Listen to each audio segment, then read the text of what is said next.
buenos días con todos, ¿cómo están? Bendecidos por el Señor.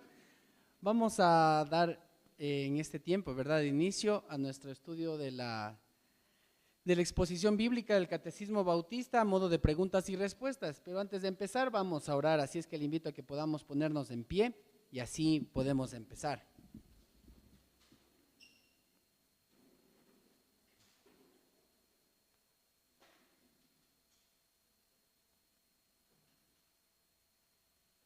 Oremos. Te damos gracias, oh Dios, una vez más en este día por permitirnos la vida. Gracias, Señor, porque tú eres el formador, tú eres el creador, tú eres el sustentador. Todos los atributos que encontramos en las Escrituras acerca de ti nos muestran quién eres y estamos confiados, Señor, de que no nos creamos nosotros a nosotros mismos, sino que tú eres el que forma, mi Señor, la vida, tú eres el dador de la vida. Por ti, de ti, para ti son todas las cosas y te alabamos y bendecimos tu nombre, Señor, por todo eso, Padre. No podemos decir, mi Señor, o escapar, mi Señor, de tu presencia, como dice el salmista, si subiéramos a lo más alto de una montaña o a lo más alto, Señor, que podamos llegar, ahí tú estás, y aún a lo más profundo del mar, he aquí, allí tú estás. No podemos ocultarnos, oh Dios, de tu presencia. Y ante esa realidad, como dice las Escrituras también, Señor, nuestras vidas, nuestras almas están abiertas, están desnudas, no podemos ocultarte nada. Tú conoces nuestro corazón, conoces nuestra mente y rogamos, Señor, que nos transformes. Te rogamos, Señor, que nos perdones si hemos pecado, Señor. Si tal vez tenemos algo contra alguien, Señor, que podamos dejar ahí nuestra ofrenda de venir a este lugar y podamos arreglar las cosas, mi Señor, con una u otra persona, familiar o a su vez, mi Señor, entre hermanos en Cristo, porque tú amas, mi Señor, el que nos soportemos los unos a los otros, que nos amemos los unos a los otros. Y rogamos, Señor, que no vivamos, mi Señor, con raíces de amargura, ni tampoco, mi Señor, ocultando, Padre, cosas por años que nos hacen mal. Te damos gracias, Señor, porque al exponer nuestras vidas ante ti, tu palabra dice a través del salmista, mi Señor, examíname, oh Dios, pruébame y conoce mi corazón, mira mis pensamientos, ve en mí si hay camino de perversidad y guíame por el camino eterno. Crea en nosotros, Señor, un limpio corazón, renueva en nosotros un recto espíritu, Señor.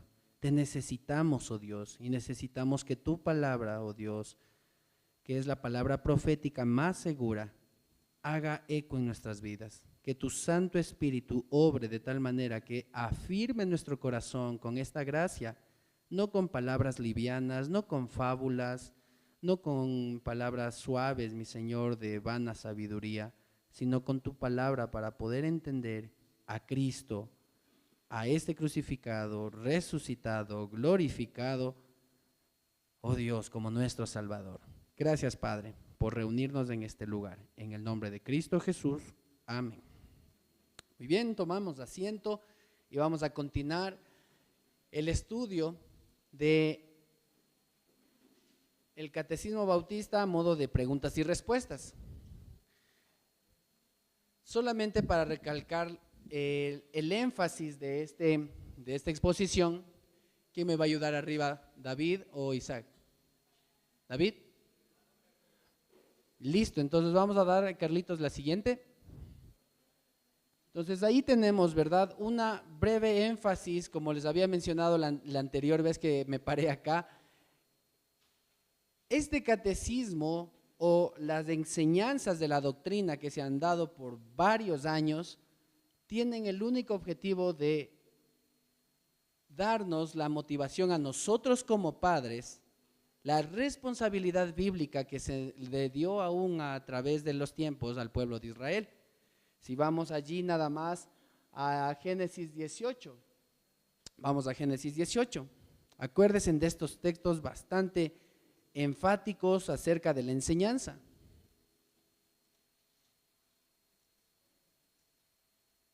Verso 19.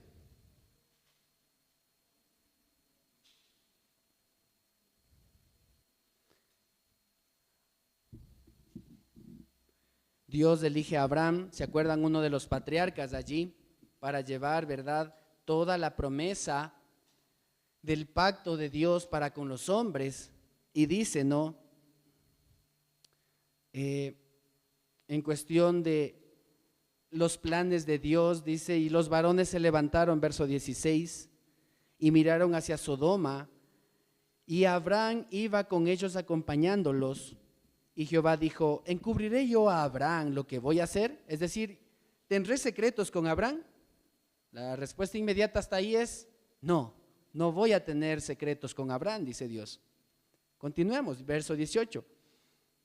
Habiendo de ser Abraham una nación grande y fuerte, y habiendo de ser benditas en él todas las naciones de la tierra, Dios le dijo claramente, en él serán benditas todas las naciones de la tierra, y por lo tanto Dios dice, yo esconderé mi plan, lo que voy a hacer ante al que he elegido, en ninguna manera, dice. Entonces el verso 19 dice, porque yo sé que mandará a sus hijos y a su casa después de sí. Es decir, que cuando Abraham y toda su familia perecieran, o lo que llamamos esta generación, acuérdense que una generación tiene que ver, por ejemplo, yo soy padre, está mi esposa, mis 2 hijos, y la generación, mi generación termina cuando mis hijos mueran. Y claro, vendrán los hijos de mis hijos y esa es otra generación. ¿Ven? Entonces, cuando dice que yo sé que mandará a sus hijos y a su casa después de sí, es decir, cuando su generación en sí termine, se traspasará, es decir, después de él, ¿qué va a mandar? Coma, haciendo justicia y juicio para que haga venir Jehová sobre Abraham lo que ha hablado acerca de él. Pregunta, ¿cuál era la Biblia que tenían para este tiempo Abraham? ¿Qué Biblia tenía Abraham? Tenía la palabra audible de Dios. Esa era la Biblia que tenía Abraham. ¿Y cómo debía traspasarlo a sus hijos? Deuteronomio, verso 6, del 6 al 7. Vamos a ver un ejemplo de cómo era la transmisión de las verdades bíblicas a través de los tiempos.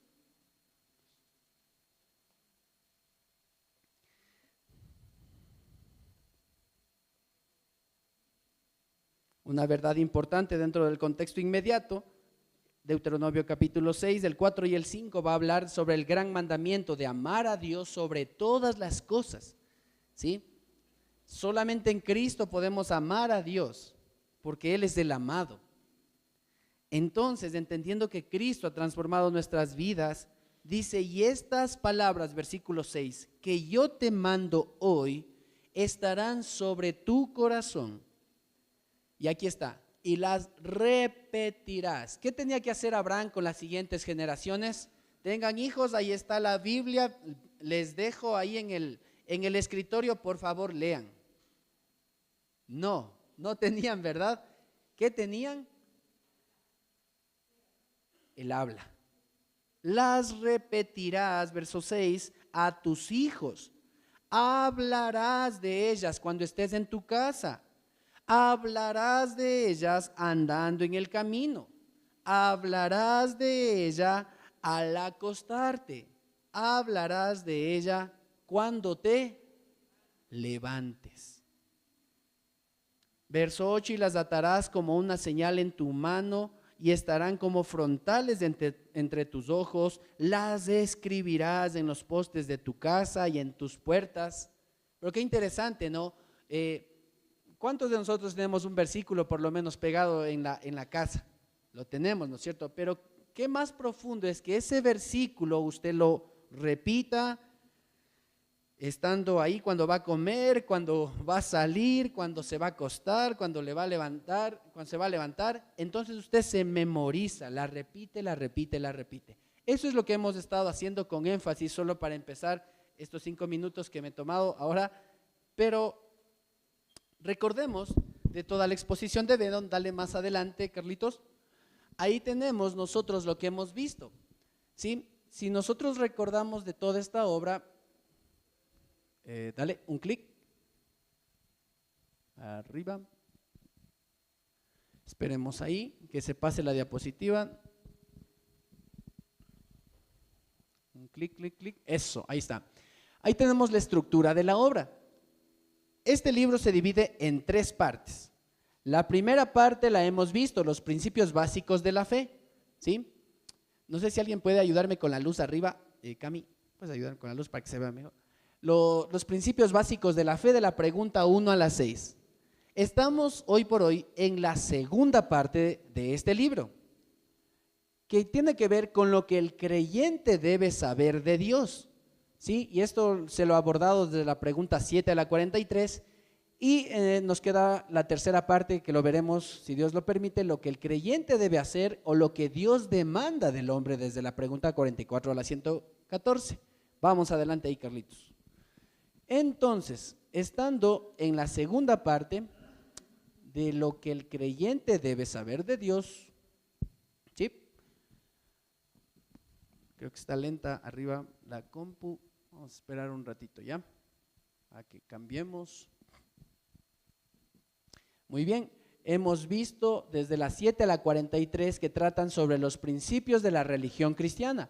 Lo que todo creyente debe saber, principal, sobre Dios, sobre el pecado y sobre la salvación. Adelante, Carlitos. Estos 3 puntos. De estos 3 puntos hemos visto de las 7 a la 9 la naturaleza de Dios, hemos visto las obras de Dios de la pregunta 10 a la 15, sigamos, Carlitos. Y lo que comprende al pecado también ya lo hemos visto, sobre lo que debemos saber sobre el pecado y sus consecuencias, y ahora veremos, solamente dale un clic, en la salvación. Lo que debemos saber sobre la salvación. Y sobre la salvación hemos visto ya su origen, la gracia condescendiente de Dios para con nosotros, pecadores. Hemos visto al mediador, al redentor. Y en cuanto a eso hemos visto las características del redentor, su identidad, quién es él. Hemos visto su encarnación. Hemos visto los oficios del Salvador, del Redentor. Y ahora nos hemos detenido ya algunos domingos en su humillación. Y es lo que hemos estado desarrollando. Y hasta aquí, eso es lo que ven en la siguiente diapositiva. Preguntas. ¿Hay alguna pregunta acerca de estos temas de Dios, del pecado y aún de la salvación? Ahora, calla ahora y vamos, o calle para siempre. ¿Cómo es? Hable ahora o calle para siempre. Ya me fue mal la frase. ¿Qué preguntas tenemos hasta acá? Todo bien, ¿sí? Entonces vamos a la siguiente pregunta, ¿verdad? Carlitos, ¿puedes seguirle dando ahí? Entonces la pregunta 30 consiste, ¿en qué se basó o consistió la humillación de Cristo? Ya hemos visto varios aspectos, pero hoy día veremos lo siguiente. Pongámosla ahí. La respuesta es esta a la pregunta general, que la humillación de Cristo consistió en haber nacido. Ya lo explicamos. ¿Por qué? ¿Por qué es humillante que Cristo haya nacido? Porque se hizo como nosotros hombres. La humillación de Cristo consistió en haberlo hecho en una humilde condición. ¿Se acuerdan? Que no llegó en cuna de oro, sino nació en el lugar menos esperado y sucio y todo. Nació bajo la ley, es decir, sometido a las leyes humanas que nosotros teníamos, sufriendo las miserias de esta vida, ¿sí? Él también tuvo sentimientos y aún la ira de Dios lo experimentó y la muerte maldita en la cruz. Eso lo vimos enfáticamente.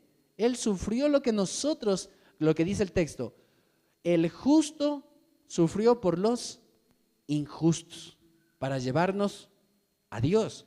Pero esta última pregunta tratará esta parte, que la humillación de Cristo consistió en haber sido sepultado y haber permanecido bajo el poder de la muerte por un tiempo. ¿Sí? Entonces, desarrollemos la pregunta de ahora. Dos preguntas inmediatas para el día de hoy. ¿Fue sepultado Cristo? ¿Fue sepultado a expensas de otro? ¿Qué pensamos cuando decimos fue sepultado Cristo? Vamos ahí al texto, si lo pueden seguir, Carlitos, a 1 Corintios 15, 4.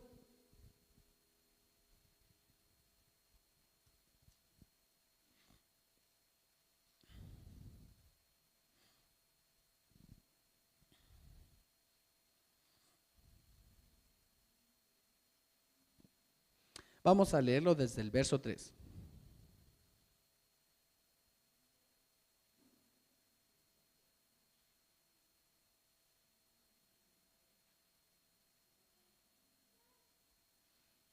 ¿Ya lo tenemos? Sí. Listo. Vamos ahí del verso 3 al verso 4. Dice, porque primeramente os he enseñado lo que asimismo recibí, que Cristo murió por nuestros pecados conforme a las Escrituras.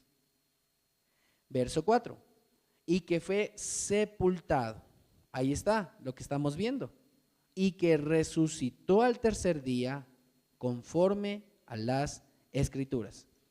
Entonces entendemos que totalmente, ¿verdad? Si Cristo murió, no lo dejaron ahí en la cruz que pereciera, sino que fue sepultado. Es decir, como nosotros, cuando morimos, vamos a una tumba. Pero es interesante, y ahora lo vamos a ver con respecto a la segunda pregunta, que es, ¿fue sepultado a expensas de otro? ¿Qué pensamos acerca de esta pregunta? Antes de poner la respuesta, pero bueno, ya está así. ¿Pero qué pensamos acerca de esta pregunta?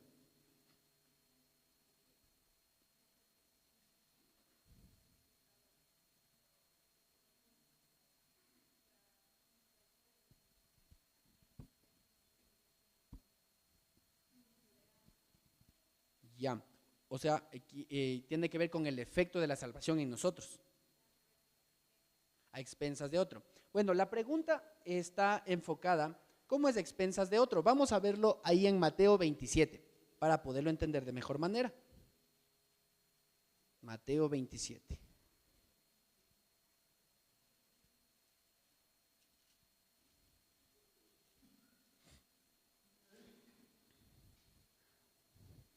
Y vamos a leerlo, ahí está del 59, los dos textos, 59 al 60. Sin embargo,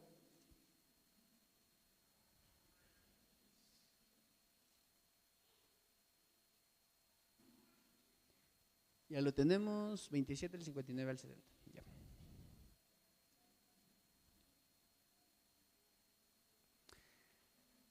¿Qué significa? Cuando dice expensas de otro, quiere decir que aún siendo Dios, no es que su cuerpo se teletransportó, no, y se fue a la tumba. No. Es decir, que totalmente, por eso estamos viendo lo que implica la pregunta 30, que era, ¿en qué consistió la humillación de Cristo? Imagínense que siendo Dios, ¿verdad? Si es Dios y experimentó la muerte, o este caso fue crucificado, ¿por qué aún teniendo todo el poder de Dios, por qué Dios no lo traspuso a la tumba, ¿no? Como cuando descendió el Espíritu en forma de paloma, ¿no es cierto? Vemos que el Espíritu desciende a Cristo. ¿Por qué no llevó su cuerpo, no? Y a la tumba. Es decir, la humillación de Cristo consistió en que era totalmente humano como nosotros. Y su cuerpo humano, 100% humano, pero 100% también Dios en su esencia, él como humano tuvo que experimentar la muerte completa. Es decir, dependió hasta de alguien físico para que llevara su cuerpo ¿a dónde? A la tumba. Entonces aquí tenemos, miremos el relato desde el verso 57. ¿Tienen Mateo 27? Vamos al verso 57. Dice, cuando llegó la noche, vino un hombre rico de Arimatea llamado José, que también había sido discípulo de Jesús. Este fue a Pilato y pidió el cuerpo de Jesús. Ahí está. El Señor proveyó a través de José para que vaya Pilato y para que le diga, permíteme llevar el cuerpo de Jesús. 58, después del punto. Entonces Pilato mandó que se le diese el cuerpo. Ahí está. ¿Ven? En este caso Pilato hubiese dicho, no, déjale nomás ahí, porque recuerden que el Gólgota, que la explicación que me acuerdo que dio nuestro pastor José Luis en una predicación, ¿por qué se llama de la calavera el Gólgota? Hagan cuenta como este púlpito o escenario que tenemos aquí está sobre el piso, ¿no es cierto?, donde están ustedes. El Gólgota era una montaña, una estructura hecha, pero llena de cadáveres. Por eso se llamaba el lugar de la calavera. Y el Señor moría ahí.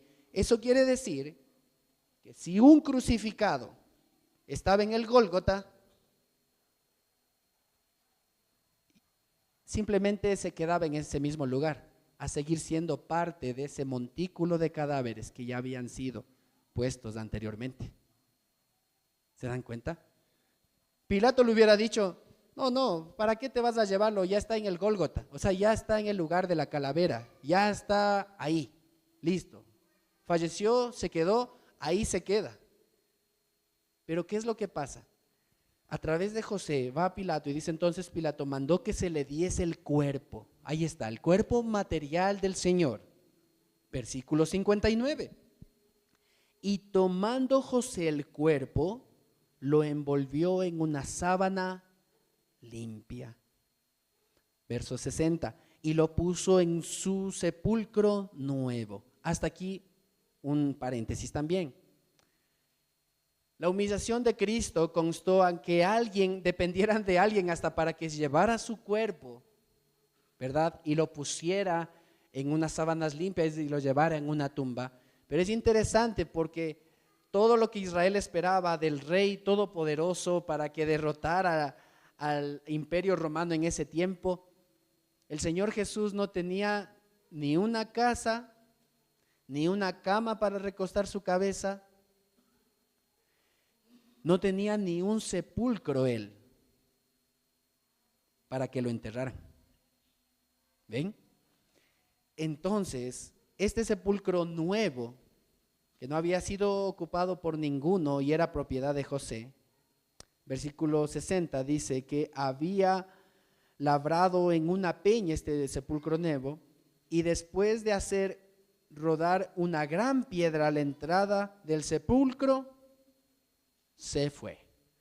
Entonces aquí tenemos la evidencia bíblica de que el Señor Jesucristo estuvo en la cruz, pero las escrituras nos muestran también que Él no se quedó ahí en esa cruz, tuvo que ser traspuesto, ¿verdad?, de un lugar a otro a través de José, quien lo puso, en este caso, en una tumba. Sigamos. Entonces fue sepultado. Ahora, la siguiente pregunta tiene que ver en, ¿permaneció Cristo bajo el poder de la muerte por un tiempo? ¿Y fue esto parte de la humillación de Cristo? ¿Sí? Muchas veces lo alegorizamos, ¿verdad? A veces lo ponemos, me acuerdo de una imagen cuando era adolescente ahí, que buscaba para identificar a Dios, a Jesús venciendo a la muerte o a Satanás, y le ponían de par en par a Jesús y a Satanás forcejeando, como que si los dos tuvieran la misma fuerza, cuando Dios es el supremo y Satanás fue ángel, que era un servidor de la deidad de Dios, un mensajero, ángel caído. Entonces vamos a mirar en estos textos. Puede ponerle otro clic, Carlitos, ahí arriba. Falta una más, a ver que aparezca ahí. Pero con todo le vamos a ver. Vamos a ver a Mateo 12:40, ¿sí? No aparece todavía ahí, pero vamos a Mateo 12:40.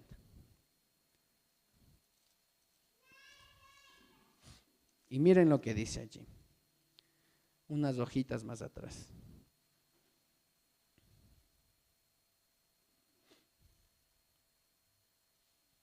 Es interesante porque Jesús, como decía en Primera de Corintios, que Él murió conforme a las Escrituras. Fue sepultado conforme a las Escrituras y resucitó conforme a las Escrituras. Todas estas evidencias de lo que hizo Cristo, eso es lo que estamos desarrollando, que cuentan como su humillación, porque como humano tuvo que ser tal como nosotros y experimentar aún la muerte que nosotros tenemos por el pecado, pero a la resurrección se la compara con esta gran verdad. Miren lo que dice Mateo 12:40. Para responder, ¿permaneció Cristo por un poco de tiempo allí? Dice el texto: porque como estuvo Jonás en el vientre del gran pez 3 días y 3 noches, hasta ahí una coma. ¿Se acuerdan de la vida de Jonás? ¿Quién era Jonás? Jonás era un mensajero de Dios, ¿verdad? Designado por Dios para que vaya a predicar a Nínive que Dios iba a destruir Nínive y que se arrepientan. Ese era el mensaje. Humanamente Jonás no hace lo que Dios le manda y en vez de irse a Nínive se va a Tarsis, a otro lugar. Él pensó que todo estaba bien. La tormenta en ese barco estaba que se movía y todos le dicen: oye Jonás, pero ¿por qué estás dormido? Ora, si todos estamos aquí orando a nuestros, porque tenían cada uno su propio Dios, ora a tu Dios. Y dicen: no, es por mí, es por mi causa, bótenme en el mar y se va a acabar todo. Y efectivamente, le botan al mar a Jonás y total bonanza después. Ahora, piensen en esto.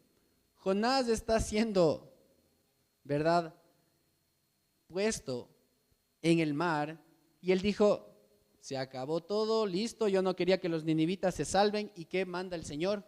Un gran pez que se lo traga. Más allá que una historia bonita que le hemos contado a los niños, ¿qué nos muestra el Evangelio?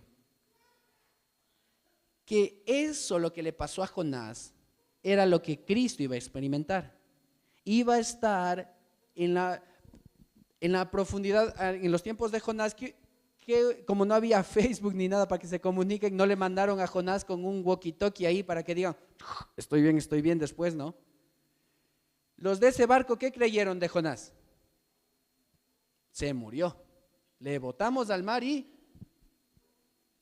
chao Jonás. De la misma manera, el Señor Jesucristo murió. Jonás nos muestra a la luz de las Escrituras que estuvo 3 días. ¿Qué significan estos 3 días? ¿Sí? Es que el Señor tuvo que experimentar la muerte totalmente, para después, al tercer día, resucitar. Entonces el texto dice: como estuvo Jonás en el vientre del pez 3 días y 3 noches, así estará el Hijo del Hombre, y hace la comparación, en el corazón de la tierra 3 días y 3 noches. A este corazón de la tierra lo entendemos de forma muy clara a la misma muerte, es decir, que él experimentó la muerte, ¿sí? Pero contestando la segunda pregunta, ¿y fue esto parte de la humillación de Cristo? ¿Qué tiene que ver? ¿Por qué fue humillado así? Vamos ahí al texto de Salmos 22:15, miren lo que dice. Me encanta este salmo porque es las palabras del Señor Jesucristo en la cruz. Y si no se conmueve por leer este salmo, más allá que aplicarlo solo como un salmito para nosotros, léalo como las palabras de Cristo a su Creador. Quiero empezar y leámoslo todo porque en realidad son las palabras de Cristo hacia Dios. Dios mío, ¿por qué me has desamparado? ¿Por qué está tan lejos de mí salvación y de las palabras de mi clamor? Dios mío, clamo de día y no respondes, y de noche y no hay para mí reposo. ¿Se acuerdan la vida de Jonás ahí en el pez? Atrás. Imagínense cómo estaría, ¿no? Bien oscuro, no saben dónde. Uy, pero me botaron al mar y ahora ¿dónde estoy? El Señor Jesucristo está experimentando la separación de Dios, pero está también alerta de que el Dios, que es su Padre, lo está sosteniendo. Dios mío, ¿por qué me has desamparado? Clamo de día, no respondes, clamo de noche, no hay para mí reposo. Verso 3. Pero tú eres santo, tú que habitas entre las alabanzas de Israel. En ti esperaron nuestros padres, esperaron y tú los libraste. Clamaron a ti y fueron librados. Confiaron en ti y no fueron avergonzados. Mas yo soy gusano y no hombre, oprobio de los hombres y despreciado del pueblo. Todos los que me ven me escarnecen, estiran la boca, menean la cabeza, diciendo, se encomendó a Jehová, líbrele él. ¿Se acuerdan las palabras en la cruz del malhechor que estaba al lado, del ladrón que estaba al lado? Si eres el Hijo de Dios, sálvate a ti mismo y sálvanos a nosotros. Qué palabras, ¿no? Del salmista años atrás, antes de Cristo. Todos los que me ven me escarnecen, diciendo, ¿verdad?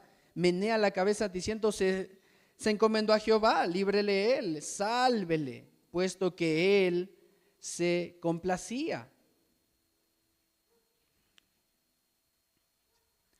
Pero tú eres el que me sacó del vientre, el que me hizo estar confiado, desde que estaba en los pechos de mi madre. Sobre ti fui echado desde antes de nacer, desde el vientre de mi madre. Tú eres Dios. No te alejes de mí, porque la angustia está cerca, porque no hay quien ayude. Me han rodeado muchos toros, fuertes toros de Basán me han cercado.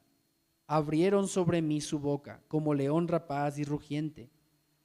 He sido derramado como aguas, y todos mis huesos se descoyuntaron. Mi corazón fue como cera, derritiéndose en medio de mis entrañas. Como un tiesto se secó mi vigor, y mi lengua se pegó a mi paladar, y me has puesto en el polvo de la muerte. Aquí está el texto de esta pregunta. En un tiesto se secó mi vigor, y mi lengua se pegó a mi paladar, y me has puesto en el polvo de la muerte. Podemos ver todas las aflicciones que tuvo en este texto, en este salmo, que tuvo el Señor Jesucristo, pero algo particular que estamos viendo en este día. Él experimentó la muerte. Y si queremos añadir que en verdad se refería al Señor Jesucristo, solo para seguir dando más una respuesta fehaciente a todo lo que estamos viendo, miren lo que dice el verso 16. Porque perros me han rodeado. ¿Se acuerdan todos aquellos? Nosotros que nuestro pecado estaba allí crucificándole al Señor y le estaba diciendo, crucifíquelo, crucifíquelo, crucifíquelo.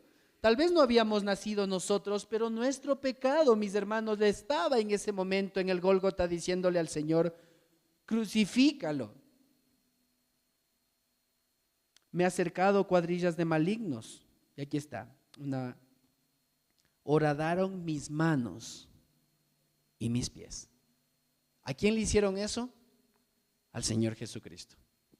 Entonces, ¿quién también experimentó, versículo 15, el polvo de la muerte o estar con la muerte misma? El Señor Jesucristo. Fue humillado como nosotros, tuvo que experimentar hasta la muerte. Y eso es parte de lo que estamos viendo en este día. Ahora vamos a ver una pregunta general para poder ahí está, la respuesta ya salió de la pregunta que vimos. Pero es interesante cómo la salvación en Cristo fue tan influyente para todos. Acordémonos, ¿en qué año estamos? 2026, ¿verdad? Feliz año a todos aquellos que no nos damos el abrazo y ya más luego lo hacemos. Estamos en el año 2026. ¿Después de quién? Después de Cristo. ¿Por qué el mundo también adoptó en sus calendarios este hermoso evento o este particular evento en la historia que para algunos es locura?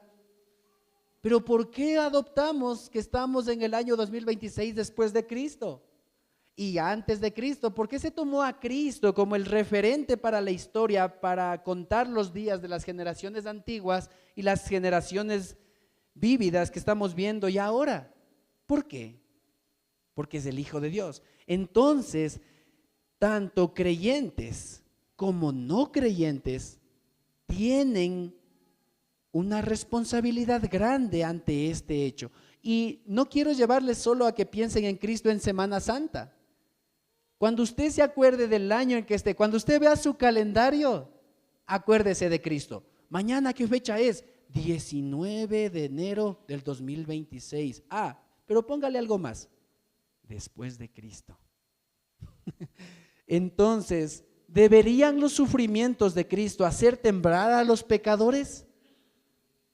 Vamos a ver allí algo tan trágico que pasó en la cruz, pero póngale ahí la respuesta, mi hermano, gracias. Dice, sí, porque si en el árbol verde hacen esto, ¿qué sucederá en el seco? Ya vamos a entender esto. Vamos al texto ahí en Mateo, si no estoy mal. 23:31.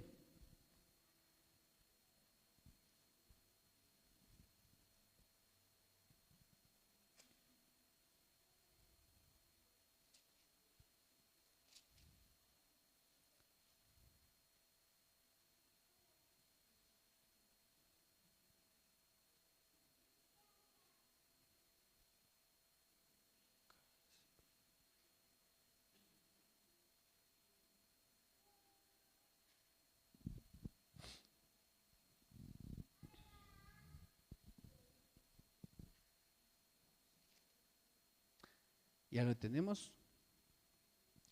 Estamos en la crucifixión de Jesús, que es parte de la humillación del Señor, lo estamos viendo. Y vamos a entenderlo desde el verso 26, miren lo que dice. Y llevándose, tomaron a cierto Simón de Cirene. Quiero llevarles a la escena previa a lo que ya vimos del Gólgota en la cruz y lo que significa su crucifixión, sepultura y resurrección. Pero vamos más antes de la crucifixión, o en medio de la crucifixión, de los dolores en la cruz. Y estaba Cristo llevando, ¿verdad?, un madero entre sus hombros. Pero toman a cierto hombre, verso 26, Simón de Cirene, que venía del campo, y le pusieron encima la cruz para que la llevase tras Jesús. Es decir, denle una ayuda. Si hay algo que podemos tal vez poder decir que en algo le ayudaron a Jesús, tal vez fue en este momento, pero tenía un propósito divino también aquí en este escenario. Miren lo que pasa, verso 27. Y le seguía gran multitud del pueblo y de mujeres que lloraban y hacían lamentación por el Señor. Pero Jesús, vuelta hacia ellas, les miró, les dijo: hijas de Jerusalén, no lloren por mí, lloren por ustedes y por sus hijos, porque aquí vendrán días en que dirán: bienaventuradas las estériles y los vientres que no concibieron y los pechos que no criaron. Entonces comenzarán a decir a los montes: caed sobre nosotros, y a los collados: cubridnos. ¿Qué quiere decir esto? Que la generación que estaba alrededor experimentando la muerte de Cristo, como les había mencionado, figurativamente nosotros no estábamos allí en la cruz. Lo vemos a veces en Semana Santa, películas, pero nuestro pecado estaba con cada uno de esos actores que nos relata la Biblia, diciéndole a Cristo: crucifícale, crucifícale. Y aún nosotros podemos conmovernos en llanto y decir, oh, el llanto del Señor está ahí experimentando el dolor, pero el Señor mismo dice, no lloren por mí, lloren por ustedes, porque la generación que vendrá después de Cristo, después de todo lo que estoy mostrándoles, no querrán creer. ¿Se acuerdan el texto de Juan? A los suyos vino, pero los suyos no le recibieron. Y hoy por hoy experimentamos generaciones que no quieren conocer, y aún las escrituras nos dicen que por la predicación de la palabra muchos tendrán que comezón de oír. No, ya no queremos oírte. En tiempos de Pablo, este texto del comezón de oír se relata a lo que ayer comentábamos y se vino, ¿no? Ya te oiremos, le dijeron a Pablo, ¿verdad? Agripa, ¿qué le dijo? Por poquito casi y me persuades. Casito te faltó por tu predicación y me persuades, ¿no? Entonces nuestro corazón duro o los corazones duros que vemos aún en esta generación son confrontados por esta verdad que dice el Señor antes de ir a la cruz. ¿Se acuerdan ahí el texto que se menciona acá de Apocalipsis? Porque habrá cierto tiempo cuando el Señor vendrá y aún los ricos en toda su gloria, se oye, ¿no? Aquí cerquita en Venezuela que tenía un búnker, dice, ¿no? ¿Quién? Maduro para ocultarse. Entonces este búnker dice que ya, aún este búnker no será tan seguro, porque aún en ese tiempo que el Señor vendrá, todos perecerán. Entonces entendemos que el Señor dice, porque si en el árbol verde hacen estas cosas, es decir, no toman conciencia de quién soy, en el seco, ¿qué no se hará? Entonces dice, aún estando después en toda la revelación de Cristo, igual va a haber gente que no va a creer. Y vamos a la última pregunta y con eso terminamos. ¿Deberían los sufrimientos de Cristo hacer que los santos se regocijen? Claro que sí. Es la humillación de Cristo, pero es un regocijo para nosotros. Gálatas 6:14. Y con esto terminamos.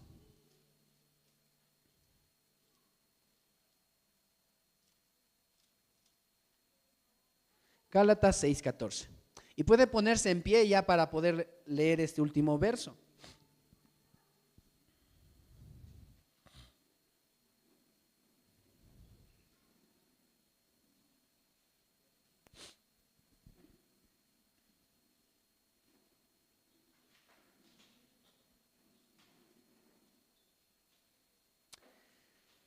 Vamos a leerlos todos juntos para poder entender el énfasis de gloriarnos en la humillación de Cristo. Miren lo que dice, leamos todos juntos, Gálatas 6:14, 2, 3. Pero lejos esté de mí gloriarme, sino en la cruz de nuestro Señor Jesucristo, por quien el mundo me es crucificado a mí y yo al mundo. Amén, hermanos, ¿podemos decir entre nosotros que podemos gozarnos de la humillación de Cristo? Pablo dijo, ya no vivo yo, Cristo vive en mí. Oremos, hermanos. Gracias, Señor, porque hemos entendido, Padre, que tú te humillaste completamente, entregando tu vida en la cruz, siendo sepultado, y las escrituras lo dicen, y aún tú resucitaste y las escrituras lo dicen, para que nosotros que vivimos en este mundo no nos gloriemos en nosotros mismos, en decir, no es que yo soy buenito, yo por mis buenas obras, no, yo sí voy a la iglesia todos los domingos, sino que Cristo, habiendo humillado su vida completamente como Dios, estando en este mundo, nos salvó, no por obras que nosotros hayamos hecho, sino por la pura gracia del Creador en su Hijo Cristo. Gracias, Señor. Gracias por tu Espíritu que nos afirma nuestros corazones y nos llama a vivir una vida transformada para tu gloria. En Cristo Jesús. Amén.